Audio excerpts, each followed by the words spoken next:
Shout out to all that are viewing. Thank you for your friendship. Thank you for observing the program, the live stream. Thank you for participating in my life all these years. You are a blessing, and Jesus is Lord. This week we are considering the Psalms and the ministry of Jesus in relationship to those who experience poverty. Blessed are the poor, Jesus said. Jesus said, "The Spirit of the Lord is upon me because he hath anointed me to preach good news to the poor." Yesterday, we talked about the difference between good news and advice.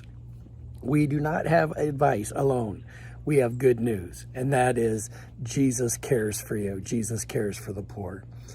Today, want to look at Proverbs. Let's see, 14. It's very dark out here. Doesn't look like it on the screen. "Whoever oppresses a poor man insults his maker, but he who is generous to the needy honors him." Whoever oppresses a poor man insults his maker. From this, we hear a sentence people often say, "The way you treat the poor is the way you treat God." That deserves some deep thinking. That deserves some meditation. Give ear to my words and consider my meditations, Lord, as I think about this verse. He who insults the poor, let's read that again. I said that wrong. Whoever oppresses a poor man insults his maker. It's super important for you and me to be mindful of the priority that God places upon those who experience poverty. This is not an option, never has been and never will be, as far as I understand the heart of God to be from the scriptures. All the way back to the Shema, which says, "Hear, O Israel, the Lord thy God is one. Thou shalt love the Lord thy God with all your heart, soul, mind, and strength." From then on, it has clearly been loving God and loving people. Jesus added, and love your neighbor as yourself, but that he added that terminology to that sentence. He did not add love your neighbor to the Old Testament. It was already in the Old Testament to love your neighbor. He said, "A new commandment I give unto you, that you love one another." That's not a new commandment. So why does it say a new commandment? "A new commandment I give unto you, that you love one another." And then here's the new part, "as I have loved you." That's the new part. So we look around our lives, we look around our behaviors, we look around our bank account, we look around the various ways we spend our time, our energy, our money. And as we look at those things, we can evaluate, am I using those things in my life to oppress the poor? Am I in any way being an oppression to people? Am I hindering them from advancing? Am I grabbing up all the potatoes in my field? Or am I leaving 10% around the edges so that people who can't afford a field and grow their own potato can have the gleanings?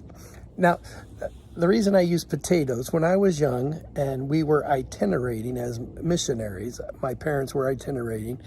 I don't know my age, 7, 8, somewhere in there, 6, 7, 8, somewhere in that vicinity. The big machine had gone through and loaded all the potatoes into the truck. And then we missionaries, missionary kids, our mom and dad and the three of us, we could keep any potatoes that the machine missed.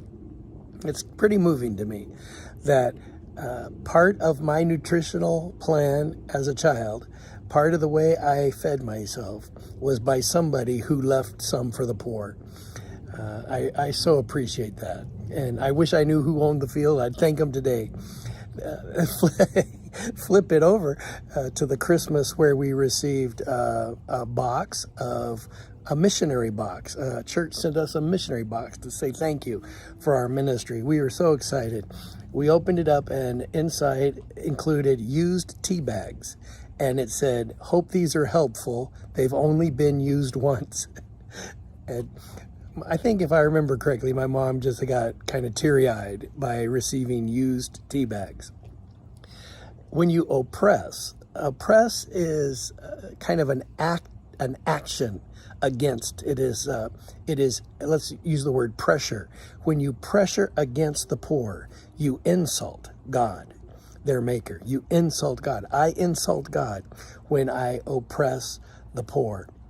I have no desire to insult God. And you and I both love to help people who experience poverty. It's a huge joy, especially when they're thankful. I got a text today from some people in Great Lac in another country, and they said, "Our family is fine. We would like to hear news from your family." I thought, what a beautiful thing that just because someone has a material lack is not any indication of their spiritual richness. I know people that have spiritual richness beyond imagination, and yet materially they have virtually nothing. So we are reflecting upon Psalm 82, which says, "Uphold the cause of the poor. Uphold the cause of the needy and the afflicted." Uphold their cause. At the same time, we are paralleling that with Jesus, who said, "Blessed are the poor." Jesus, who said, "Blessed are the poor in spirit." Jesus, who said, "The Spirit of the Lord is upon me because he has anointed me to bring good news to the poor." And then we are adding to that Proverbs 14:31, which says, "If you oppress the poor, you insult God." I don't know the ins and outs and complexities of oppressing the poor, but I know that you don't want to do that. I don't want to do that. And we want to not insult God. Why would it be an insult to God? A, because everyone is made in God's image, and an image bearer. And to oppress an image bearer is to oppress God. It is to oppress the image of God. It is to insult the maker of that individual. Also, to oppress the poor and insult God is not only that he is the image sharer to the image bearer, but also because he has stated over and over again his great love for people who experience poverty. Slice it any way you want. The Bible is clear. God has a special place in his heart for those who experience poverty. This is not related to the work of salvation in Jesus on the cross. I don't see it in that term, but I see it in the terms of God's heart is tender, where it says Jesus was moved with compassion. God is moved with compassion when the systems of his world have been manipulated and adjusted so that people have lack. I don't think there is a problem when the lack is organic. It's a lack that is due to a lack of creation producing things. Let's say food.